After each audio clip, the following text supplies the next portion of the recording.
অন্তরের মধ্যে মরে পড়ছে আছে, এগুলো বাইর করতে হবে। তা না হলে শুধু ইবাদত দিয়ে হবে না।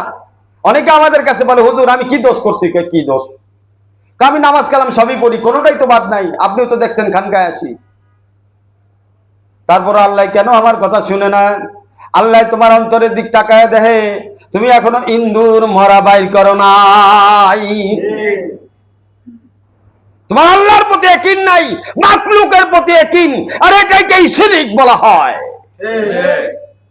শিরক কাকে? আল্লাহ আল্লাহ রাব্বি লা উশরিক বিহি শাইআ।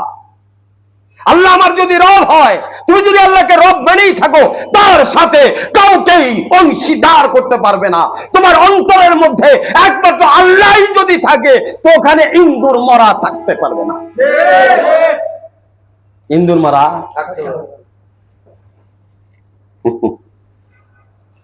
বন্ধুরা আমার কথা বুঝতে হবে।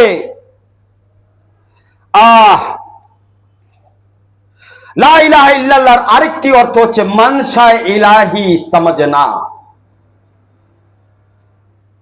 আল্লাহর ইচ্ছাকে বোঝা। আল্লাহ এই মুহূর্তে এই সময়ে আমার কাছ থেকে কি তলব করতেছে। এখন আপনি বলবেন, হযরত আমি তো চোখ বুজা আসমান জমিন দেখি না, আল্লাহরই তো দেখি না, তো আমি কিভাবে বুঝবো আল্লাহ কিভাবে কি চায়? ফাসআল আহলিয যিকর ইন কুনতুম লা তা'লামুন। আর রহমান ফাসআল বিহি খাবীরা। আল্লাহ দুইটি আয়াতের মধ্যে স্পষ্ট বলেছেন। এখানে ফাসআল আহলুল ইলম বলে নাই, আহলুল যিকর বলা হয়েছে। ওইখানে বলছে আর রহমান। আহলুল যিকর কারা? আহলুল যিকর তারাই যাদের অন্তরে আল্লাহ ছাড়া আর কেউ নাই, যাদের আমলের মধ্যে আল্লাহ ছাড়া আর কেউ নাই, যাদের চাহিনি তাকানোর মধ্যে আল্লাহ ছাড়া, যাদের কানের মধ্যে, যাদের জবান, যাদের হাত, যাদের পাও, যাদের 24 ঘন্টার জিন্দেগি আল্লাহ আল্লাহ, এরাও চালু।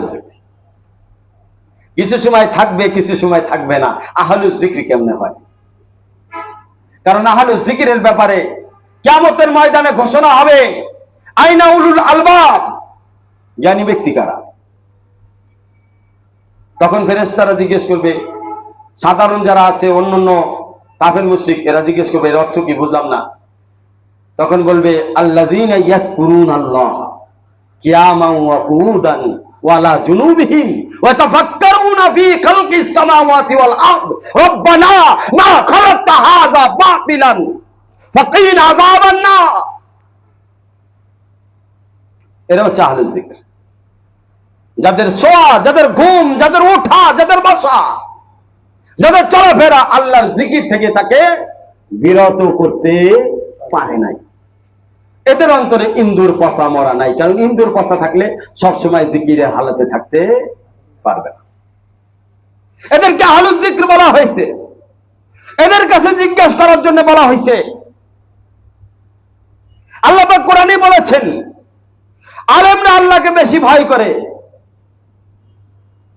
কিন্তু এখানে বলেছেন জিকিরকারীদের কাছে, আহলুল যিকর যারা, তাদেরকে প্রশ্ন করো, তাদের কাছে জিজ্ঞাসা করো। এর আরেকটা ব্যাখ্যা হলো, আহলুল ইলম আল্লাহকে ভয় করে, তো তাকওয়ার মাপকাঠি কাকে বলা হয়? তো ওই তাকওয়াকে বলা হয় যেই তাকওয়া বান্দাকে আল্লাহর সাথে সম্পর্ক করায়। ঠিক এই মাপকাঠিতে যেই সকল আলেম, যেই সকল আল্লাহওয়ালা এই মাপকাঠির মধ্যে পড়েছে, তারাই হচ্ছে আহলুল যিকর। শুধু ইলম হলে চলবে না, ইলমের সাথে সাথে তাকে আল্লাহর সাথে সম্পর্কের দৌলত অর্জন করতে হবে। তাহলে কি হবে? মানশায়ে খোদা বুঝবে, আল্লাহর ইচ্ছাকে সে বাস্তবায়ন করবে। তা না হলে ইমাম সাহেবের চাকরি খেয়ে ফেলবে। মসজিদের হুজুরে মসজিদ থেকে ষড়যন্ত্র করে বের করে দেওয়া হবে। এরা আহলুল যিকর? এরা কি হালকা জিকিরের লোক নাকি?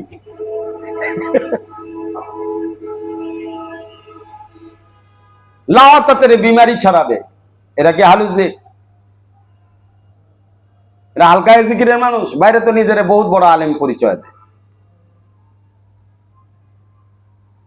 কিভাবে দল করে আরেকজনকে ভালো লাগে না তাই তাকে মসজিদ থেকে বের করে দেওয়া যায়, এই চিন্তা যেই সকল আলেমের। বের হয়ে গেছে যখন আসে তার ওই আলেমের খুব প্রশংসা, হযরত আপনার মতো আলেম হয় না। আর যেই বের হয়ে গেছে এর মতো খারাপ কেউ, একই জবানে কেমনে দুই কথা কয়, আপনার মতো খারাপ, এই লোক খারাপ ছিল এই জন্য বের করে গেছে। আগে কি বলছিলি এই জবান, আর পরে বললি এই জবান, এটা কি আহলুল জিকিরের জবান নাকি? আহলুল জিকিরের জবান এরকম হয়?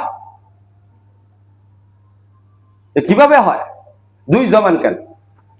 বন্ধুরা আমার, এই বিষয়ে বোঝানোর জন্য আল্লাহ পাক আরেক জায়গায় বলেছেন আর রহমান ফাসাল বিহি খাবীরা। আর রহমান কারা?